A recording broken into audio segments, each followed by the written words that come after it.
Assalamualaikum warahmatullahi wabarakatuh. Bismillah, alhamdulillah, assalatu wassalamu ala rasulillah, Sayyidina Maulana Muhammad bin Abdullah, amma ba'da. Allahumma sholli wa sallim ala Sayyidina Muhammadin wa ala alihi wa sahbihi ajma'in. La hawla wa la quwwata illa billahil aliyyil azim, amma ba'du. Alhamdulillahirrahmanirrahim. Semoga kita masih diberi kesehatan, kebahagiaan di dunia dan di akhirat, serta dilindungi Allah Subhanahu wa Ta'ala dimanapun kita berada. Sebelum memulai pelajaran, alangkah baiknya kita berdoa dengan membaca Al-Fatihah supaya ilmu yang kita dapatkan berkah dan bermanfaat.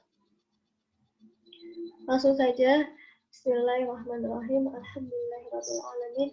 Arrahmanirrahim. Maliki yaumiddin. Iyyaka na'budu wa iyyaka nasta'in. Ihdinas siratal mustaqim. Siratal ladzina an'amta 'alaihim ghairil maghdubi 'alaihim waladdallin. Di sini saya akan menerangkan mengenai mata kuliah strategi belajar mengajar. Dosen pengampu Bapak Muhfarhan SPDI, SUMPDI. Saya dari Universitas Islam Sultan Agung Semarang.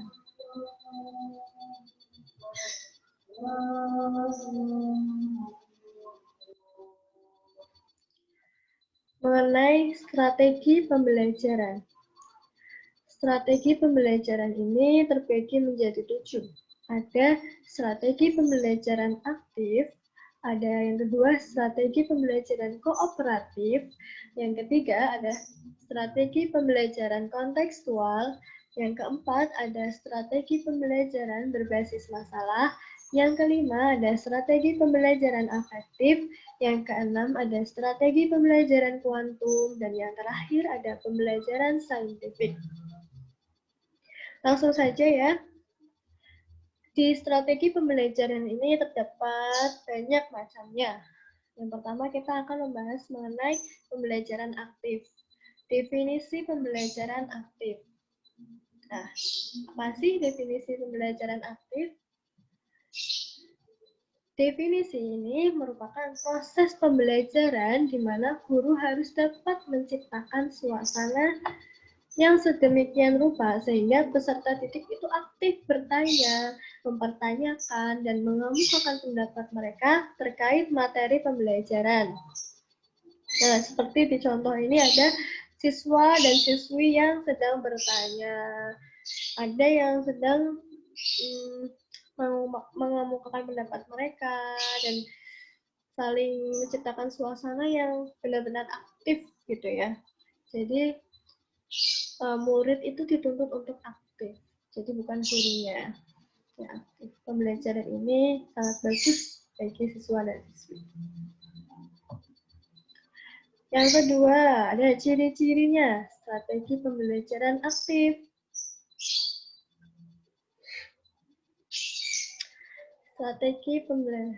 Ciri-ciri strategi pembelajaran aktif.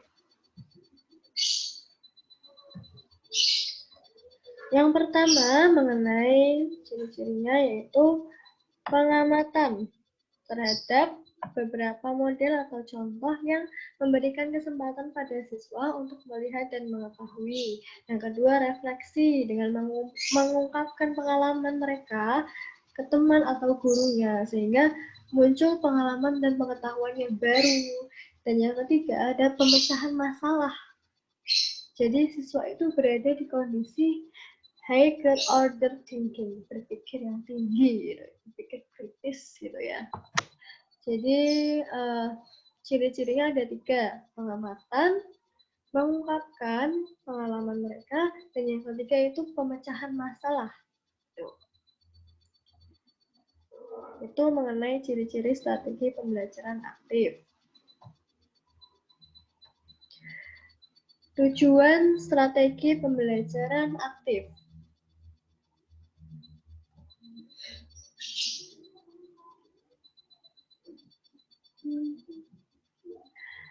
Yang pertama, untuk mengaktifkan peserta didik sejak dini. Yang kedua, membantu peserta didik memperoleh pengetahuan, keterampilan, dan sikap secara aktif. Dan yang ketiga, untuk menguatkan daya ingat mereka. Jadi, siswa dan siswi dituntut untuk aktif sejak dini agar mereka tuh nanti kedepannya tidak kaku. Jadi juga dapat memperoleh pengetahuan, keterampilan, dan sikapnya yang aktif. Tidak hanya teori saja yang mereka peroleh, tapi mereka dapat aktif dalam kelas, bertanya, skill bertanya, mengungkapkan pendapat mereka. Dan juga ini dapat menguatkan daya ingat mereka. Tidak hanya menulis, tapi juga berbicara aktif. Yang keempat ada bentuk-bentuk ya. Bentuk-bentuk strategi pembelajaran aktif. Nah, ini. Bentuk-bentuk pembelajaran aktif. Yang pertama ada strategi menggunakan card short, yaitu potongan-potongan kertas yang dibentuk seperti kartu berisi informasi atau materi pelajaran. Jadi, guru itu juga harus aktif dalam memberikan berbagai model pembelajaran. Seperti itu, card short. Guru memberi kartu yang isinya materi agar siswanya dapat mengingat. Terus yang kedua, strategi pembelajaran kooperatif jigsaw. Pada metode pembelajaran ini, siswa dibagi menjadi beberapa kelompok, ada yang 4, 5, 6, atau lebih, untuk saling bekerja sama dalam menyelesaikan masalahnya dengan diskusi untuk mencapai tujuan bersama. Dan yang ketiga ada tes penilaian. Guru memberikan tes tulis untuk dikerjakan oleh siswa. Yang biasanya itu ya, kita juga sering melakukan tes tertulis. Dan kalau ini di pembelajaran aktif, tes tertulis yang sebelumnya sudah didiskusikan. Jadi diskusi dulu, kemudian ditulis. Ya. Yang keempat ada pembelajaran debat aktif. Mendorong pemikiran dan perenungan, terutama peserta didik mempertahankan pendapat yang bertentangan dengan keyakinannya sendiri. Jadi, peserta didik ini diajari debat aktif, jadi mengemukakan pendapatnya, aktif berbicara, bertanya, gitu ya. Terus bertentangan dengan keyakinan sendiri, jadi mempertahankan pendapatnya, gitu. Berusaha bagaimana cara mempertahankan pendapat mereka. Gitu.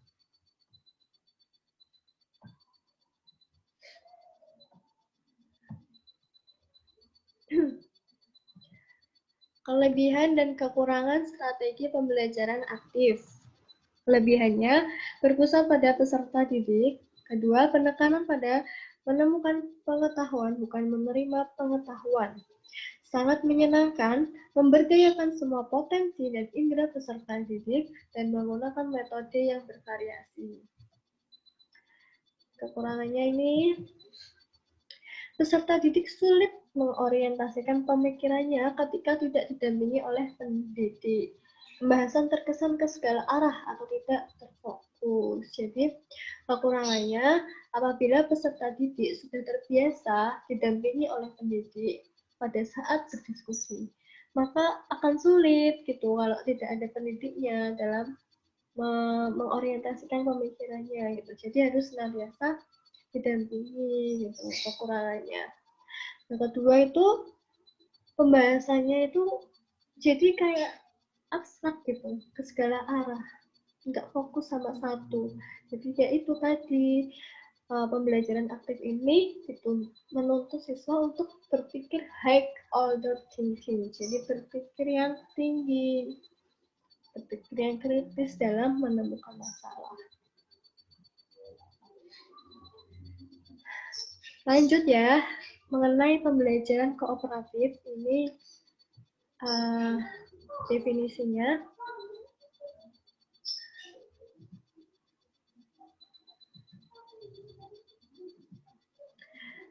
Yaitu strategi belajar dengan sejumlah siswa sebagai anggota kelompok kecil yang memiliki tingkat kemampuan berbeda, bekerja sama dalam memahami materi dan menyelesaikan tugas kelompoknya. Jadi hampir sama ya, aktif sama kooperatif. Di sini kooperatif itu belajar dengan kelompok. Jadi belajar kelompok yang memiliki kemampuan berbeda-beda itu dijadikan satu. Jadi saling melengkapi. Ada yang pintar, ada yang sedang, gitu. Saling mengajari, saling bertukar informasi dalam memahami materi. Seperti gambar di bawah ini. Ya, itu ada siswa yang sedang berkelompok, ya ini diskusi, menemukan masalahnya, itulah pembelajaran kooperatif. Kemudian, karakteristik strategi pembelajaran kooperatif. Apa sih karakteristiknya? Yang pertama, pembelajaran itu secara tim. Tadi, secara berkelompok. Yang kedua, didasarkan pada manajemen kooperatif. Nah, manajemen kooperatif, manajemen yang kooperatif berkelompok gitu ya. Kemauan untuk bekerja sama. Jadi, tidak ada saling menyendiri, tidak. Jadi, saling bekerja sama dalam menemukan masalah, dalam memahami materinya. Dan yang terakhir ada keterampilan bekerja sama tadi ya, kemauan dan keterampilannya. Jadi terampil dalam bekerja sama, saling menemukan masalah bersama, gitu, memecahkan masalah dan solusi bersama, sehingga materi yang diberikan itu mampu itu menguat gitu dalam memorinya. Kemudian tujuan dan strategi pembelajaran kooperatif. Untuk membantu siswa dalam memahami konsep-konsep yang sulit, seperti konsep apa? Konsep budaya, konsep yang sulit, konsep agama, dan begitulah. Penerimaan terhadap perbedaan individu, penerimaan yang luas terhadap orang berbeda menurut ras, budaya, kelas sosial, kemampuan. Jadi di dalam kooperatif, di dalam ini apa? Siswa yang berkelompok itu harus bisa menerima terhadap perbedaan, menjunjung tinggi nilai-nilai perbedaan menurut ras, budaya, jadi tidak membeda-bedakan warna kulit, tidak membedakan yang mana yang pintar dan mana yang sedang, mana yang kurang, gitu. Mengajarkan untuk saling menghargai satu sama lain, menghargai pendapat masing-masing. Pengembangan keterampilan sosial mengajarkan kepada siswa keterampilan kerjasama dan kolaborasi. Jadi tidak ada yang individu sendiri, tidak, jadi berkolaborasi, bekerja sama, saling memecahkan masalah dan menemukan pengetahuan baru dalam memahami materi yang baru. Begitulah tujuan strategi pembelajaran kooperatif.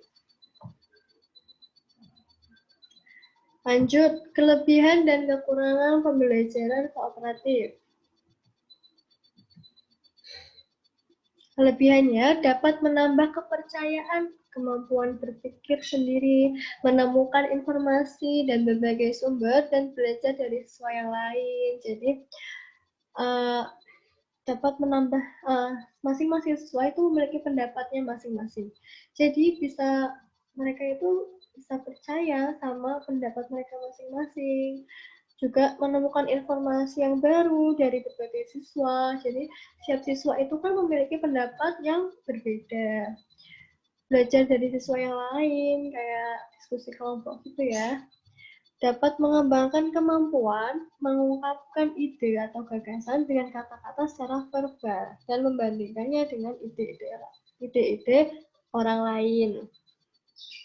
Di dalam pembelajaran kooperatif ini, kemampuan mengungkapkan ide, kemampuan mengungkapkan pendapatnya masing-masing mengenai materi ini, si A seperti ini pendapatnya, si B seperti ini pendapatnya. Jadi maka digabungkan menjadi pengetahuan yang baru.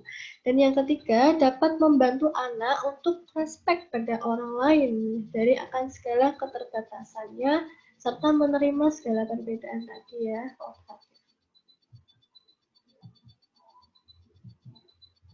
Kekurangannya, untuk siswa yang dianggap memiliki kelebihan, contoh mereka akan merasa terhambat oleh siswa yang dianggap kurang memiliki kemampuan. Nah, akibatnya, keadaan semacam ini dapat mengganggu iklim kerjasama dalam kelompok. Jadi, siswa yang memiliki kelebihan itu siswa yang memiliki kekurangan itu merasa terhambat karena melihat temannya itu memiliki kelebihan yang dia tidak memilikinya gitu. Ketika dia iri melihat, oh dia pintar, kok saya tidak. Jadi mengganggu iklim kerjasama dalam kelompoknya. Yang kedua, bisa terjadi cara belajar yang seharusnya dipelajari dan dipahami tidak pernah dicapai oleh siswa. Nah, di dalam pembelajaran ini kan diskusi. Nah, materinya itu ada yang belum dipahami tetapi disuruh didiskusikan. Jadi harus berpikir yang benar-benar hyper gitu, tinggi. Penilaian yang diberikan dalam pembelajaran kooperatif didasarkan kepada hasil kerja kelompok. Nah, di sini kan dituntut untuk bekerja sama. Jadi hasilnya itu adalah hasil dari diskusi kelompok, hasil dari kerja sama. Guru perlu menyadari bahwa sebenarnya prestasi yang diharapkan adalah prestasi setiap individu. Padahal prestasi itu adalah prestasi tiap-tiap individu. Kekurangannya harus bisa saling berkolaborasi. Kalau tidak berkolaborasi, maka penilaiannya itu kurang. Kan didasarkan pada hasil kerja kelompok. Lanjut pada definisi pembelajaran kontekstual. Definisi pembelajaran kontekstual. Apa itu? Nah, kata kontekstual berasal dari kata konteks, berarti hubungan, konteks, suasana, keadaan. Sehingga contextual teaching learning dapat diartikan sebagai suatu pembelajaran yang berhubungan dengan suasana tertentu. Pendekatan kontekstual merupakan konsep belajar yang membantu guru mengaitkan antara materi dengan lingkungan luar, mendorong antara pengetahuan yang dimilikinya dengan penerapan dalam kehidupan sehari-hari. Jadi, pembelajaran kontekstual ini menghubungkan antara materi dengan penerapannya dalam kehidupan sehari-hari. Ini contohnya, dia lagi menggambar pesawat, ya, menggambar pesawat. Bagaimana penerapannya gitu dengan kehidupan luar, pesawat itu bagaimana begitu ya. Terus setelah definisi ada karakteristik strategi pembelajaran kontekstual.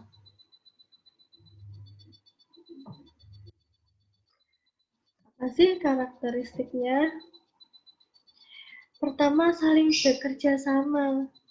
Dan tadi ya kayak pembelajaran aktif, pembelajaran kooperatif pun juga kerjasama. Nah, yang ketiga juga kontekstual, kerjasama, saling menunjang, menyenangkan dan tidak membosankan, belajar dengan bergairah, pembelajarannya terintegrasi. Nah, ini gambarnya saling bekerja sama, cooperative learning. Mengenai karakteristik. Sekarang tujuan dan strategi pembelajaran kontekstual. Strategi pembelajaran. Tujuan. Membantu siswa melihat makna dalam materi akademik yang mereka pelajari dengan menghubungkan antara pelajaran dengan kehidupan. Itu tujuannya. Jadi, siswa itu tidak hanya dituntut untuk memahami materi saja, tetapi bagaimana cara penerapan itu gitu. Melalui penerimaan, pengolahan, dan pengendapan, kemudian dapat dijadikan sandaran dalam menanggapi gejala yang muncul kemudian. Jadi siswanya nanti bisa menanggapi gejala yang muncul nanti di kehidupan yang akan datang. Misalkan Itu tujuannya. Ini gambarnya orang lagi bermain ya sama gurunya. Gimana apa ini? Bola. Mengaitkan materi dengan kehidupan luar. Misalkan materinya olahraga.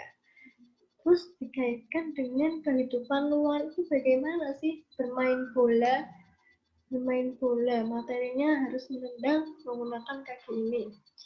Terus harus menghadap ke sini. Nah, penerapannya itu bagaimana gitu. Jadi siswa tidak hanya tahu akan materi saja, tetapi tahu cara penerapan dalam kehidupan sehari-harinya. Kemudian setelah tujuan, komponen strategi pembelajaran.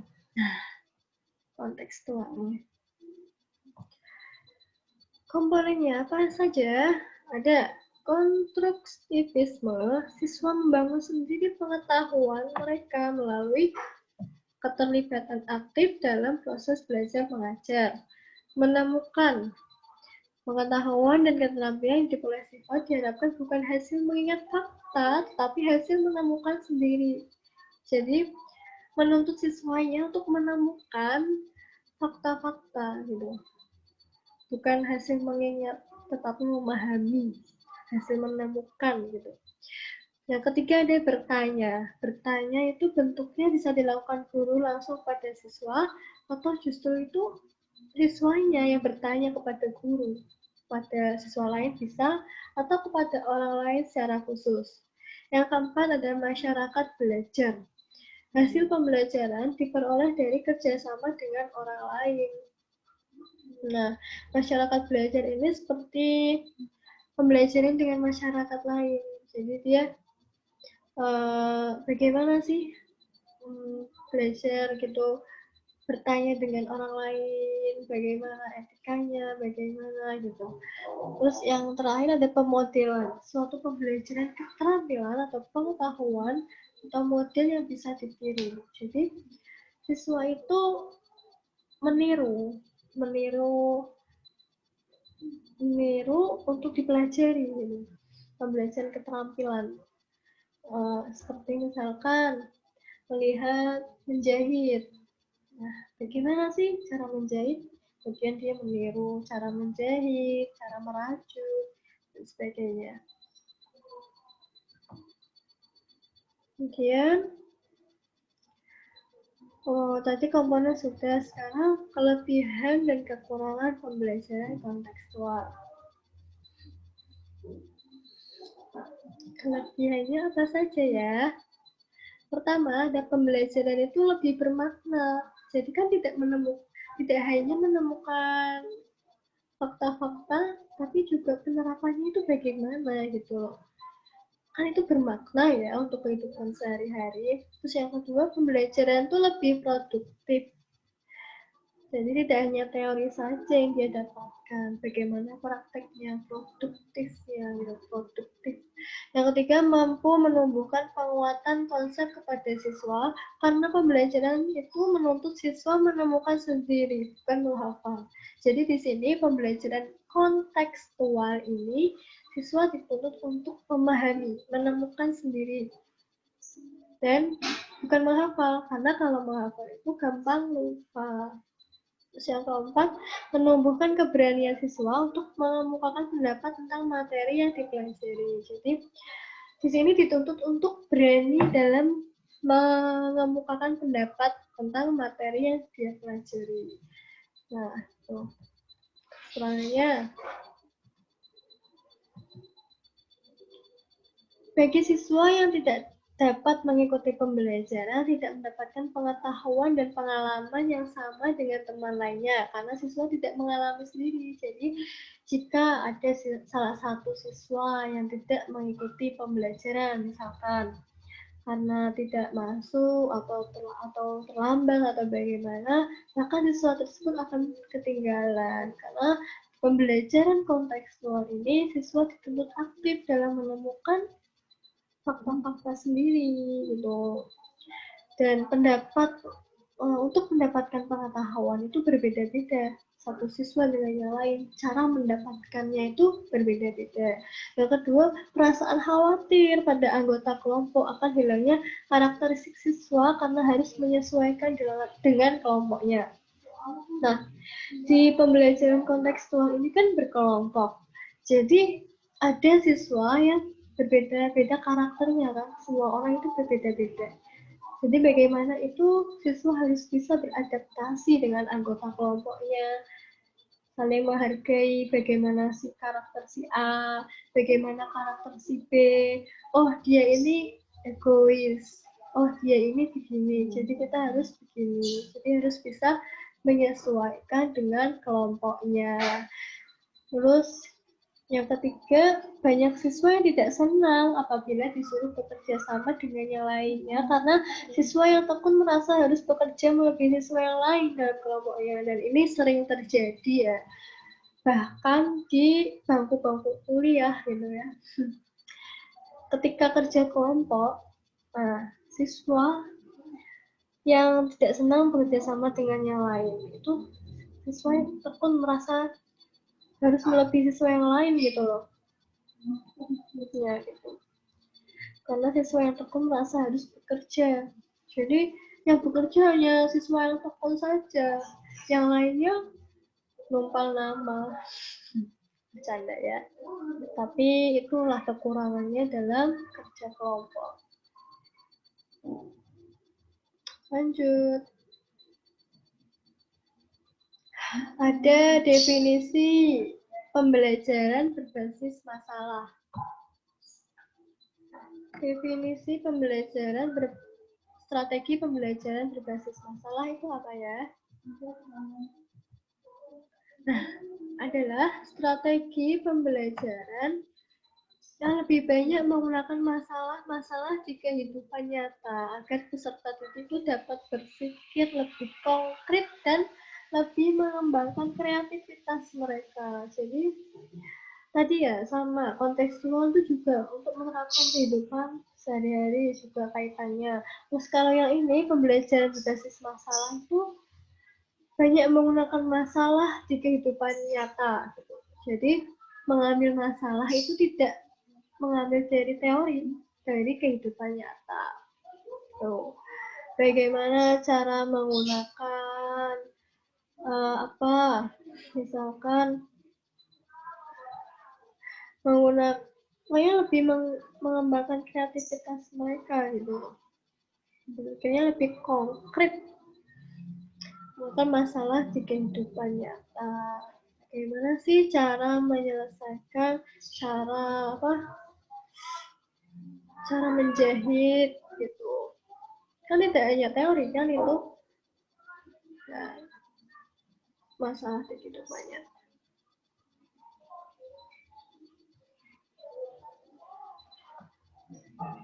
Karakteristik strategi pembelajaran berbasis masalah.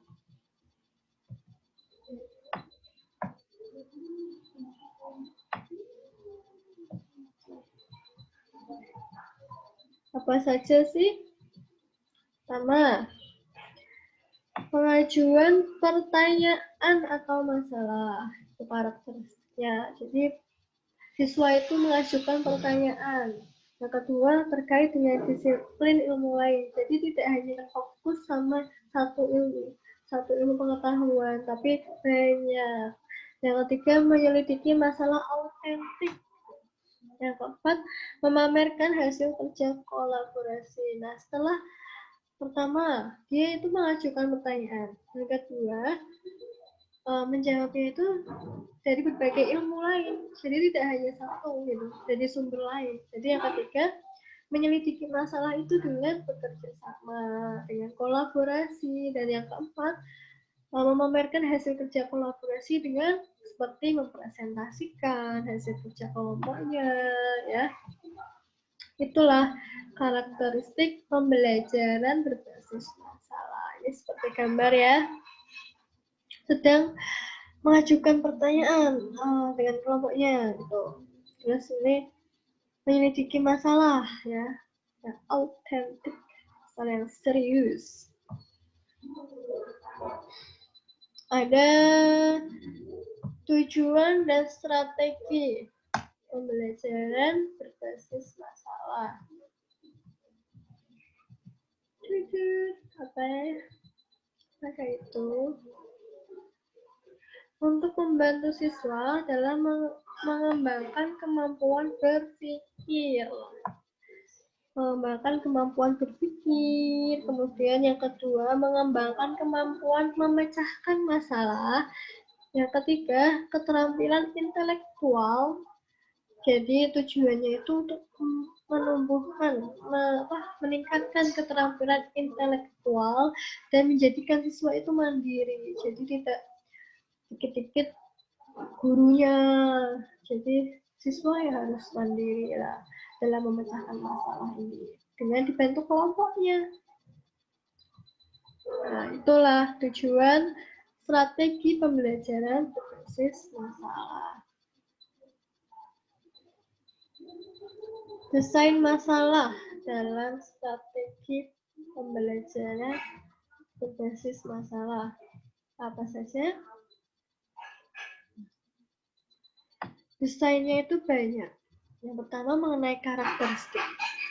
Jadi masalah nyata dalam kehidupan, adanya relevansi, hubungan dengan kurikulum, tingkat kesulitan masalah, masalah memiliki kaitan dengan berbagai disiplin ilmu, dan keterbukaan masalah sebagai produk akhir. Yang kedua ada konteks, masalah itu bersifat menantang. Jadi desain itu kan kayak apa ya? Desain bentuk-bentuknya, ini bentuk-bentuk masalahnya itu tuh apa? Mengenai karakteristiknya itu adanya kurikulum, terus tingkat kesulitannya, terus mengenai keterbukaan masalah. Terus yang kedua ada konteksnya itu bersifat menantang, memotivasi dan tidak terstruktur. Nah, dalam desain masalah, pembelajaran masalah itu bersifat menantang. Jadi siswa harus bisa berpikir secara aktif gitu ya, yang menantang gitu. Sumber dan lingkungan belajar, masalah dapat memberikan dorongan untuk dipecahkan secara kolaboratif, independen untuk bekerja sama, dan adanya bimbingan dalam menyelesaikan masalah, adanya sumber dan hal-hal yang diperlukan dalam proses pemecahan masalah. Jadi, desain masalah, bentuk-bentuk masalahnya, sumber dan lingkungan belajar itu kolaboratif ya, ini dituntut untuk bekerja sama. Presentasi menggunakan skenario masalah, penggunaan video klip, audio, jurnal, dan majalah serta website. Desain masalah, berbagai bentuk masalah mampu ya begini masalah di pembelajarannya. Jika kesulitan, bisa menggunakan video klip, audio, jurnal, majalah, serta website. Bisa mencari dari berbagai sumber gitu. Setelah itu ada langkah-langkah strategi pembelajaran berbasis masalah.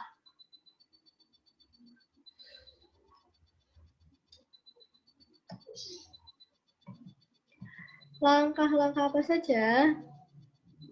Yang pertama itu merumuskan masalah. Merumuskan masalah itu siswa menentukan masalah yang akan dipecahkan. Yang kedua, menganalisis masalah. Siswa meninjau masalah secara kritis dan dari berbagai sudut pandang. Jadi, kan yang pertama itu merumuskan masalah. Menentukan masalah apa saja sih yang harus dipecahkan. Yang kedua, siswa itu meninjau masalah itu secara kritis dan dari berbagai sudut pandang, tidak hanya dari satu sudut saja gitu. Terus yang ketiga, merumuskan hipotesis. Siswa merumuskan berbagai kemungkinan pemecahan sesuai dengan pengetahuan yang dimilikinya. Merumuskan hipotesisnya sesuai dengan pengetahuannya. Yang ketiga, yang keempat, mengumpulkan data. Nah, setelah dia mencari masalah, terus menganalisis dari berbagai sudut pandang, bagaimana masalah ini bisa terjadi, bagaimana dari sudut lain itu bagaimana. Terus yang ketiga itu merumuskan hipotesis dengan pengetahuan yang dimilikinya. Yang keempat tuh mengumpulkan data. Jadi mencari informasi yang untuk pemecahan masalah itu, di mana bisa di Google atau dimanapun lah ya. Terus yang keempat, pengujian hipotesis. Siswa itu merumuskan kesimpulan sesuai dengan penerimaan dan penolakan hipotesis yang diajukan. Jadi, setelah dia mencari masalah, terus kemudian menganalisis, merumuskan, mengumpulkan informasi, kemudian diuji hipotesisnya, diambil kesimpulannya itu seperti apa gitu kesimpulannya, masalah ini tuh kenapa gitu. Terus yang terakhir itu merumuskan rekomendasi pemecahan masalah. Siswa menggambarkan rekomendasi yang dapat dilakukan sesuai rumusan hasil pengujian hipotesis dan rumusan kesimpulan. Jadi rekomendasi apa sih? Kalau seharusnya apa ya yang dilakukan gitu? Rekomendasi apa yang baik? Ya, jika masalahnya seperti ini, seperti itu, dan lain sebagainya. Itu mengenai langkah-langkah strategi pembelajaran berbasis masalah. Kemudian ada kelebihan dan kekurangan strategi pembelajaran berbasis masalah. Kelebihannya, siswa lebih memahami konsep yang diajarkan sebab mereka sendiri yang menemukan konsep tersebut. Jadi di dalam pembelajaran berbasis masalah ini kan siswa yang dituntut untuk menemukan pengetahuannya lewat berbagai sumber gitu kan. Nah, jadi kelebihannya dia mampu memahami dengan konsepnya sendiri, tidak lagi dengan konsep guru dan yang lainnya.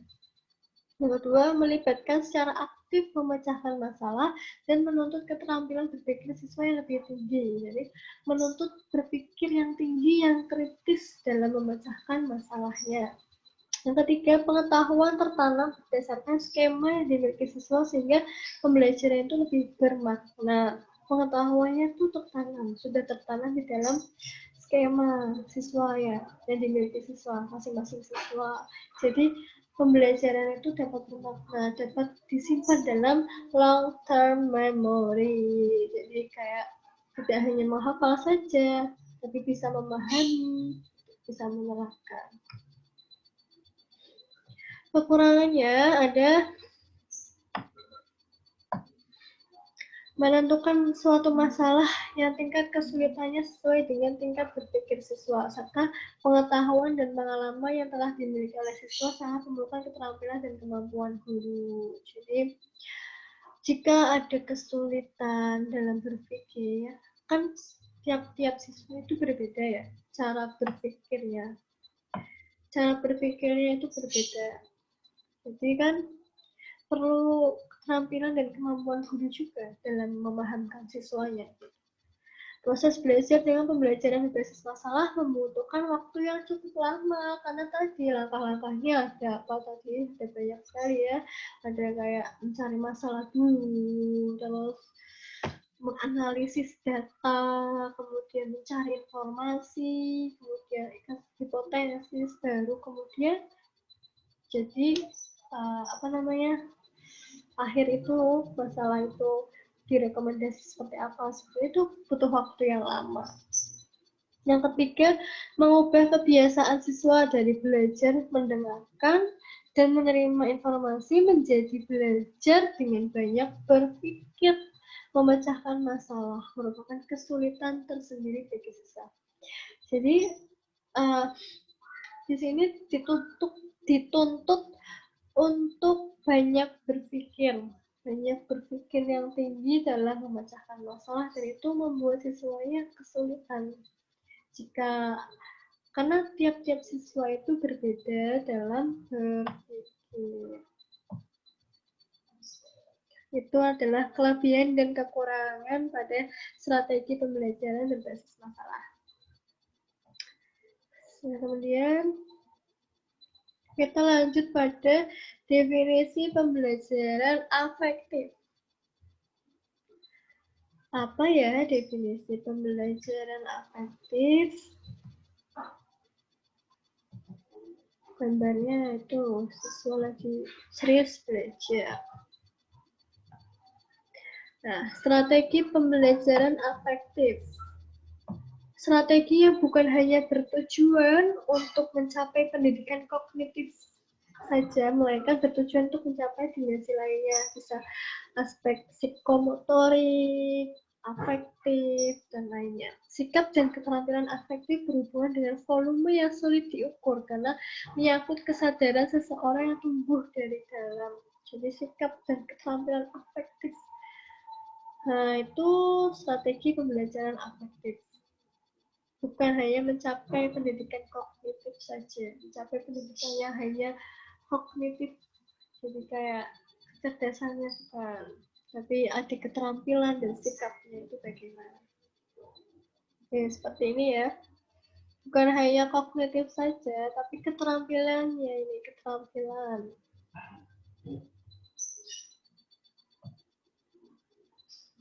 Kemudian tingkatan afektif, apa saja tingkatannya? Kita lihat. Tingkatan afektif.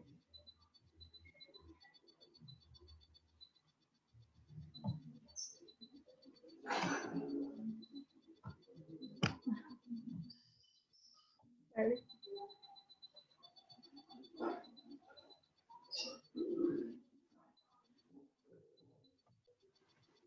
Lanjut ya, maaf tadi ada kesalahan. Kemudian ada tingkatan afektif.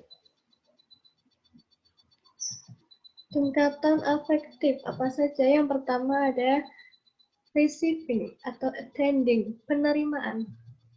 Ya, keinginan menerima dan memperhatikan terhadap fenomena yang terjadi dan stimulus yang datang didasarkan atas perhatian yang terkontrol dan terseleksi. Jadi keinginan menerima dan memperhatikan terhadap fenomena yang terjadi. Dia menerima dari stimulus yang datang berdasarkan atas perhatian yang terkontrol. Kedua ada respon. Jadi, yang pertama kan dia menerima dari stimulus. Kemudian muncul respon. Responnya apa? Perhatian dan partisipasi aktif peserta didik dalam melakukan suatu aktivitas yang didasarkan persetujuan, keinginan, dan tanggapan. Ketika dia sudah mau menerima masalah apa yang terjadi, itu fenomena apa, kemudian muncullah respon bagaimana tanggapan dia mengenai masalah itu. Kemudian yang ketiga ada following atau acuan nilai. Acuan nilai, keyakinan atau sikap yang menunjukkan derajat internalisasi dan komitmen terhadap nilai-nilai yang berlaku di lingkungan peserta didik. Dari dia menerima, kemudian respon dan yakin atas itu sikap yang diambil.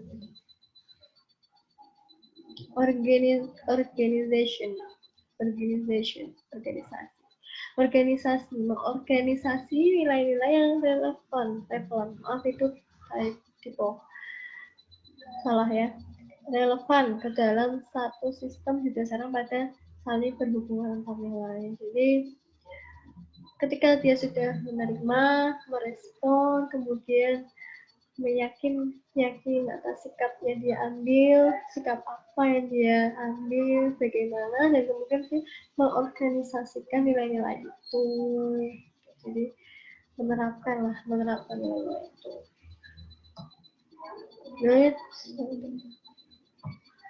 Kemudian setelah itu ada macam strategi pembelajaran afektif. Macam-macamnya ada konsiderasi. Siswa didorong untuk lebih peduli, lebih memperhatikan orang lain, sehingga mereka dapat bergaul, bekerja sama, dan hidup secara harmonis dengan orang lain. Jadi, siswa itu didorong lebih peduli, aktif. itu bagaimana sikap afektif, sikap bagaimana dia peduli dengan orang lain, bagaimana memperhatikan orang lain, dan bagaimana dia bergaul, bagaimana cara dia bekerja sama, bagaimana cara dia hidup harmonis dengan orang lain, yaitu macamnya strategi konsiderasi. Ada pembentukan rasional itu mengembangkan kematangan pemikiran tentang nilai-nilai. Jadi kan kayak berpikir rasional, kematangan nilai-nilai itu. Klarifikasi nilai. Mengajar dengan menggunakan pertanyaan atau proses menilai dan membantu siswa menguasai keterampilan menilai dalam bidang kehidupan yang kaya nilai. Jadi ketika ada siswa yang bertanya, mungkin kita sebagai guru harus memberi plus, memberi apresiasi berupa nilai, membantu siswa menguasai keterampilan menilai dalam kehidupan. Oh, jadi kita membantu siswa dalam melihat fenomena seperti misalkan perbuatan yang baik, kayak menolong sesama. Nah, guru itu membantu siswanya meyakini bahwa nilai itu baik, bahwa membantu orang lain itu baik. Terus ada pengembangan moral kognitif, membantu siswa mengembangkan kemampuan mempertimbangkan nilai moral secara kognitif. Yang terakhir ada non-direktif, menghargai potensi dan kemampuan siswa, berperan sebagai fasilitator atau konselor dalam mengembangkan kepribadian siswa, membantu siswa mengaktualisasikan dirinya. Jadi di sini guru sebagai fasilitator dalam mengembangkan kepribadian siswa, membantu siswa mengaktualisasikan dirinya, siapa dirinya itu sebenarnya. Jadi guru itu membantu meyakini bahwa kamu adalah siswa, kamu harus begini dan begini. Menghargai potensi dan kemampuan tiap-tiap siswa, karena kemampuan tiap siswa itu berbeda. Jadi kita tidak boleh menyamakan antara siswa satu dengan yang lainnya. Itulah pembelajaran afektif, strategi. Nah, di dalam strategi ada kesulitan dalam pembelajaran afektif. Pertama, proses pendidikan sesuai dengan kurikulum yang berlaku cenderung diarahkan untuk pembentukan. Jadi, sesuai dengan kurikulum, misalkan kurikulum 13. Sulitnya melakukan kontrol karena banyaknya faktor yang dapat mempengaruhi perkembangan sikap seseorang. Nah, jadi melakukan kontrol terhadap siswa yang sikapnya itu kan berbeda-beda. Jadi susah itu, sulit. Keberhasilan pembentukan sikap tidak bisa dievaluasi dengan segera. Tidak seperti hasil kognitif ya, jadi tidak seperti hasil kayak belajar gitu, tapi ini adalah pembentukan sikap, tidak bisa dievaluasi dengan segera. Jadi butuh banyak hal-hal yang harus dipelajari juga. Mengaruh teknologi informasi yang menyuguhkan aneka pilihan program acara berdampak pada pembentukan karakter anak. Di zaman sekarang ini ya, di era yang canggih ini, itu kan sekarang siswa itu kelas SD bahkan udah punya HP gitu ya. Jadi mereka berdampak pada pembentukan karakter anak. Apa yang dia lihat, apa yang dia contoh itu sebagai model, nah itulah dapat bentuk karakter pada anak. Karakter pada orang lain, bagaimana dia sikapnya, bagaimana sikap dia pada guru setelah ia menonton ini, yang kebetulan acaranya memang nggak baik. Itulah kesulitan pembelajaran afektif.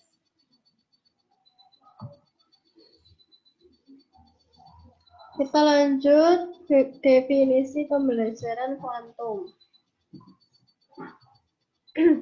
Definisi pembelajaran kuantum. Apa saja? Apa itu? Maaf, salah. Quantum learning adalah kiat, petunjuk, strategi, dan seluruh proses belajar yang dapat mempertajam pemahaman dan daya ingat serta membuat belajar sebagai suatu proses yang menyenangkan dan bermanfaat. Jadi itu quantum learning, strategi, proses belajar yang mempertajam pemahaman dan daya ingat, membuat belajar itu menyenangkan dan bermanfaat. Contohnya, dia memiliki strategi dalam belajar. Itulah definisi pembelajaran kuantum. Tujuan quantum learning untuk menciptakan lingkungan belajar yang efektif, lingkungan belajar yang efektif, yang baik, yang sesuai, efektif, tidak tidak toksik. Menciptakan proses belajar yang menyenangkan. Jadi quantum learning itu harus menyenangkan dan bermanfaat. Menyesuaikan kemampuan otak dengan apa yang dibutuhkan oleh otak, tidak memaksakan gitu ya. Sesuai dengan kemampuan otak. Menyesuaikan kemampuan otak dengan apa yang dibutuhkan otak itu sama ya. Tujuan quantum learning. Asas quantum learning. Asas utama pembelajaran kuantum adalah membawa dunia siswa ke dalam dunia guru dan mengantarkan dunia guru ke dunia siswa. Guru hanya sebagai fasilitator, sehingga guru harus memahami potensi siswanya terlebih dahulu. Nah, ini seperti contoh siswa yang sedang menjadi guru ya.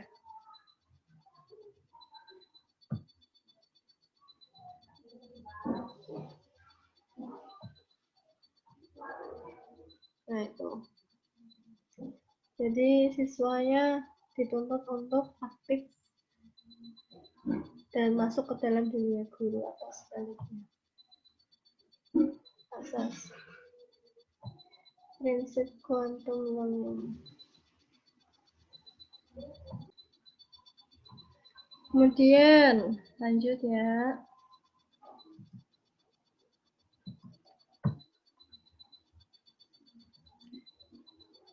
Prinsip quantum learning, skalanya berbicara.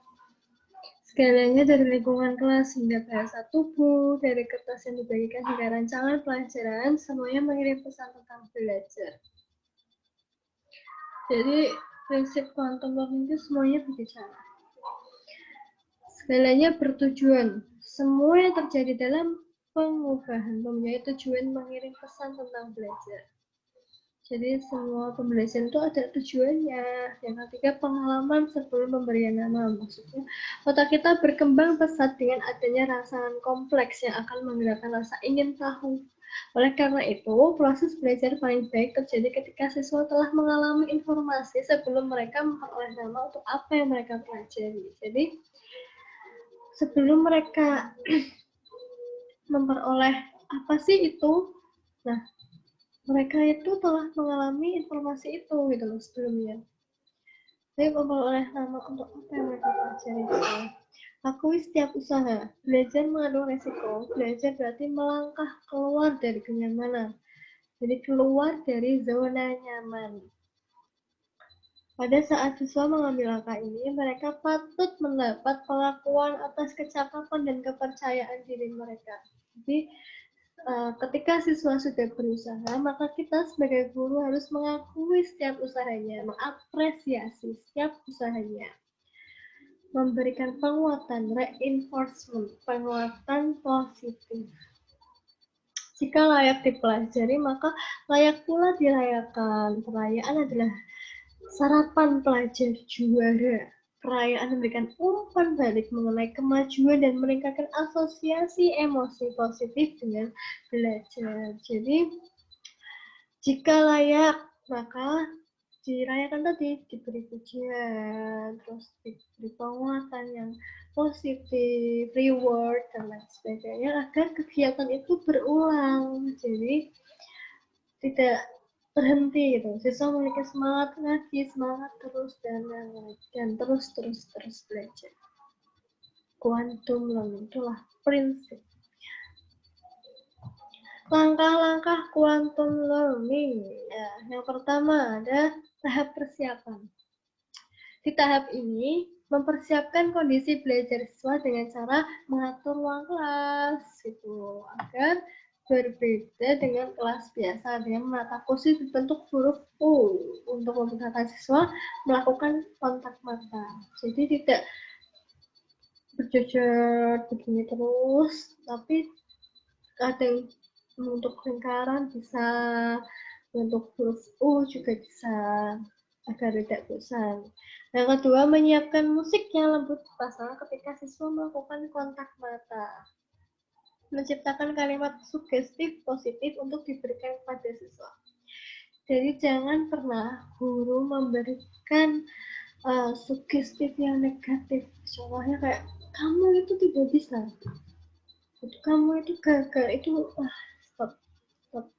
Jangan pernah memberikan kata-kata seperti itu, karena kata-kata adalah doa. Jadi ya kita harus berkata yang positif agar segalanya menjadi positif. Positive thinking. Yang kedua ada tahap pelaksanaan. Itu mulai presentasi materi, menggunakan kehidupan sehari-hari sebagai bahan pengantar. Jadi dia mengambil penerapannya dari kehidupan sehari-hari, adanya interaksi dan umpan balik antara siswa dan guru. Ketika siswa berpresentasi di depan, ada umpan balik guru, kenapa menanyakan bagaimana ini bisa terjadi, dan itulah siswa menanggapi, dan sebaliknya siswa bertanya kepada guru dan yang lain. Kemudian siswa mencatat materi pelajaran, memberikan kesempatan kepada siswa untuk aktif bertanya, mengemukakan pendapatnya. Kemudian guru dan siswa bersemangat dalam kegiatan pembelajaran. Jadi guru harus bersemangat agar siswanya juga bersemangat.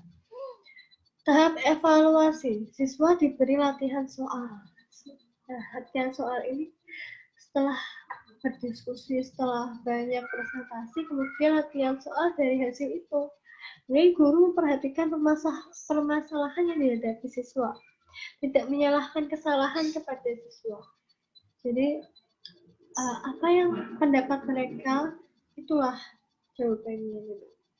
Mereka punya pendapatnya masing-masing.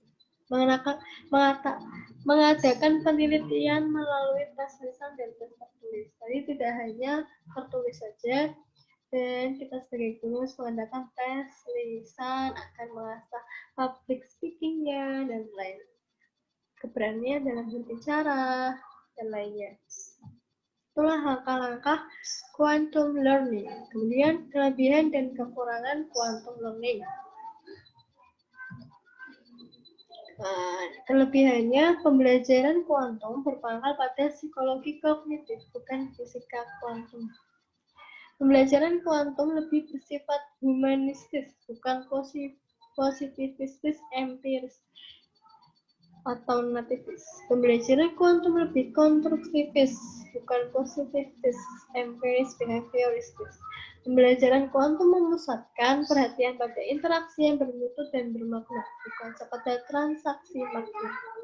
Pembelajaran kuantum sangat menekankan pada percepatan pembelajaran dengan taraf keberhasilan yang tinggi. Jadi, memusatkan perhatian pada interaksi yang bermutu dan bermakna, bukan sekedar transaksi makna itu saja, bukan sekedar memindahkan makna satu dengan yang lain, tapi bagaimana interaksinya gitu.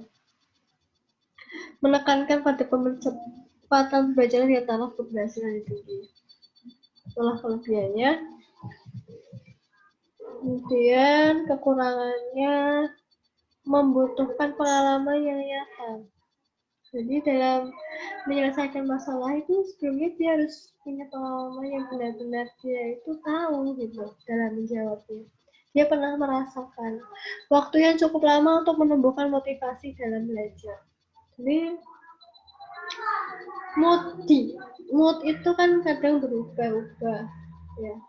Apalagi siswa gampang bosan itu, jadi cukup lama untuk menumbuhkan motivasi dalam belajar. Kita sebagai guru harus memberi penguatan yang positif terus pada siswa. Kesulitan mengidentifikasi keterampilan siswa.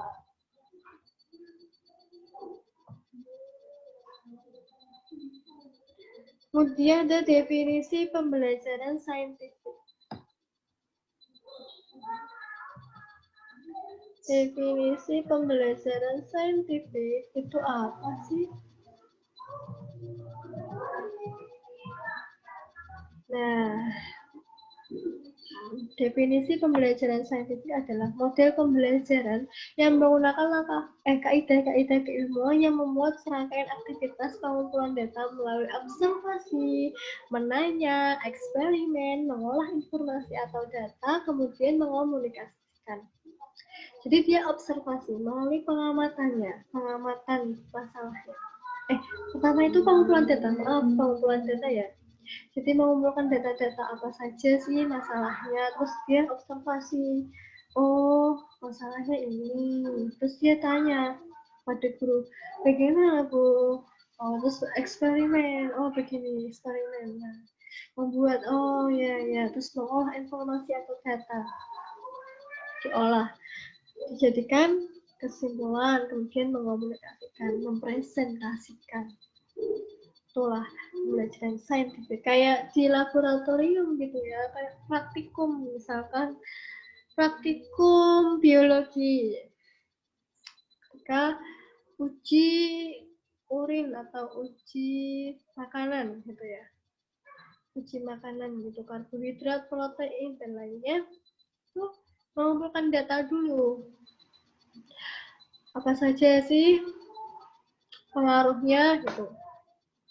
Kalau dideteksi Google, terus apa gitu, terus melalui observasi gitu, observasi dulu. Biasanya kalau umum apa ya, jadi ya itu nanya, dia bertanya, terus bereksperimen, langsung dia praktek di labnya, bereksperimen. Oh begini, dideteksi ini berubah menjadi warna merah data, berubah menjadi warna ungu, oh berarti mengandung protein. Mengolah informasi atau data, jadi dibuat kesimpulan, oh jika dideteksi warna ungu maka itu adalah protein, mengandung makanan yang mengandung protein, kemudian dipresentasikan. Tuh. Terus setelah itu ada tujuan pembelajaran saintifik. Tujuan pembelajaran saintifik.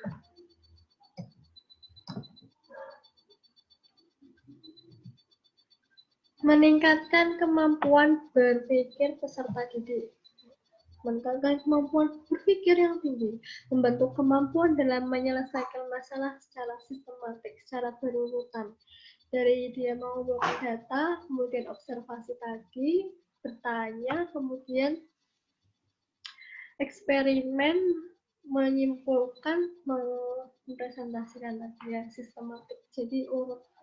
Menciptakan kondisi pembelajaran supaya peserta didik merasa bahwa belajar merupakan suatu kebutuhan.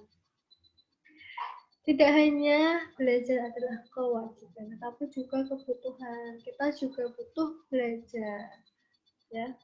Melatih peserta didik dalam mengemukakan ide-ide. Nah, melatih dari bertanya tadi, ide-ide apa saja sih yang peserta didik miliki, gitu. Meningkatkan hasil belajar peserta didik dan mengembangkan karakter peserta didik. Meningkatkan hasil belajarnya melalui eksperimen tadi, karakternya bagaimana peserta didik dalam pembelajaran saintifik ini. Dia bisa menghitung, oh dia itu pandai dalam berhitung, dalam bereksperimen, dalam berhitung. Itulah tujuan pembelajaran saintifik. Ya. Prinsip pembelajaran saintifik.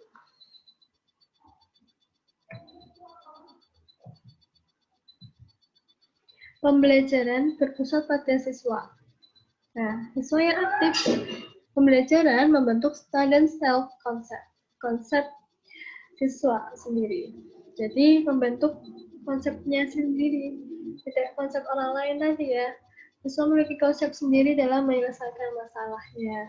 Pembelajaran terhindar dari verbalisme, belajar yang verbal, yang Pembelajaran memberikan kesempatan pada siswa untuk mengasimilasi dan mengakomodasi konsep, hukum, dan prinsip. Kesempatan untuk mengasimilasi dan mengakomodasi dalam menyelesaikan konsep, hukum, dan prinsip. Gitu. Pembelajaran mendorong terjadinya peningkatan kemampuan berpikir siswa. Itulah pembelajaran sains. Kesempatan dalam mengasimilasi, mengakomodasi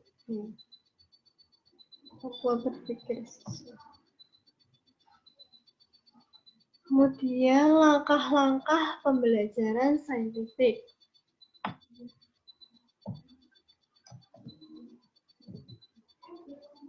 Yang pertama, mengamati, observasi.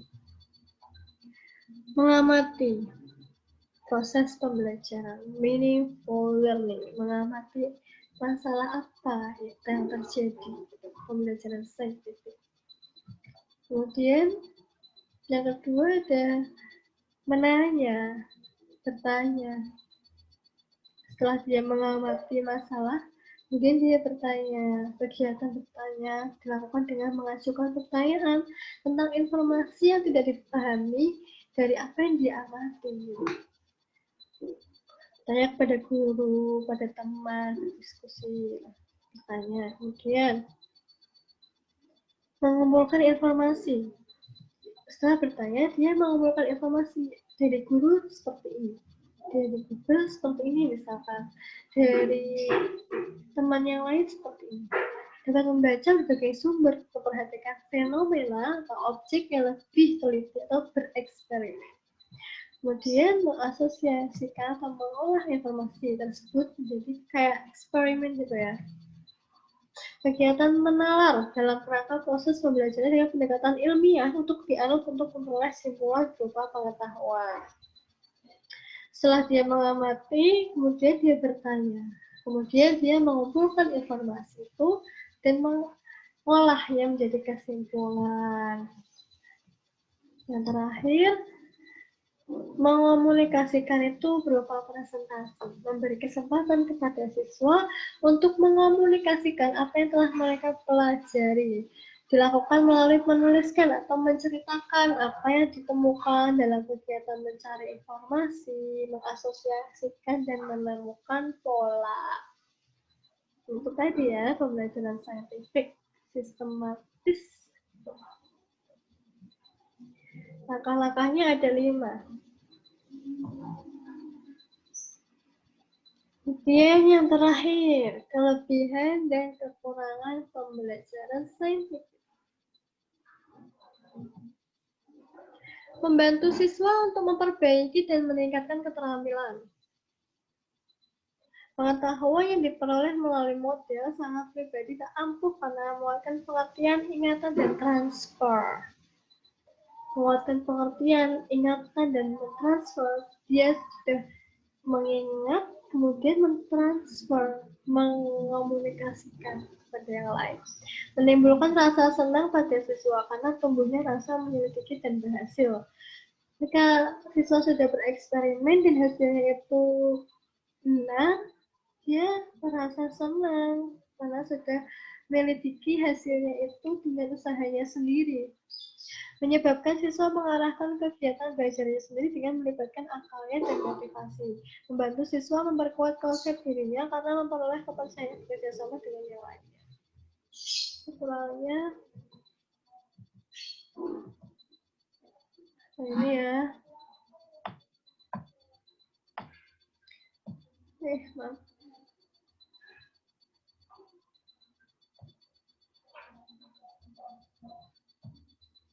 Pencet.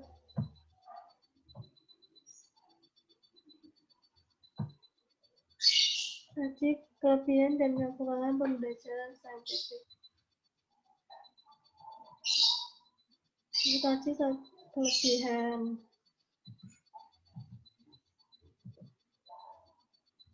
Kemudian sekarang kekurangan.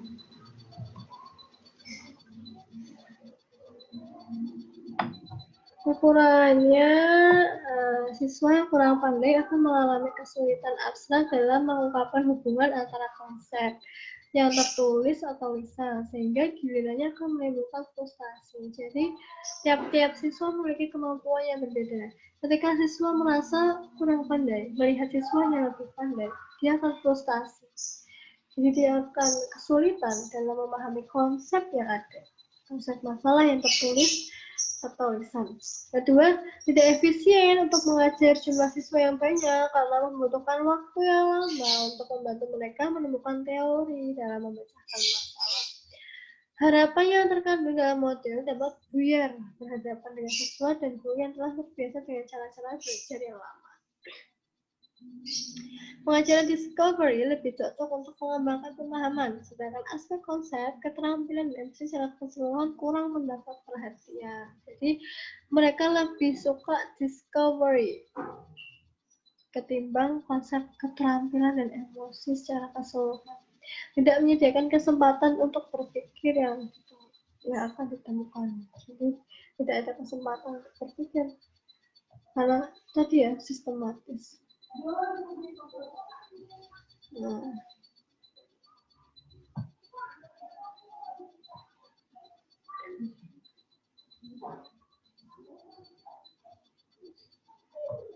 kita lihat